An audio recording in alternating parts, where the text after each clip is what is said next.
Hey everyone, welcome back to the channel. In this video, I'll be showing you how to recover permanently deleted SMS on your Android device.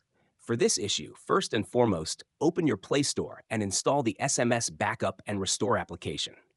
Once it is installed, open the app and allow all the permissions it asks for.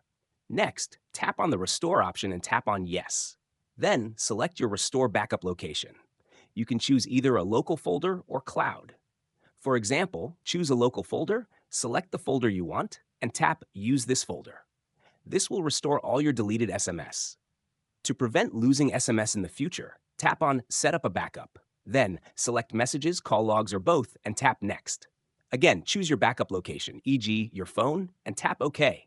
Then tap Yes. Finally, select when you want your backups to occur. For example, choose Daily and tap on Backup Now. You will see the backup process in action. Isn't it simple? Make sure to give it a try, and thank you so much for watching. Don't forget to like, share, and subscribe for more helpful tips.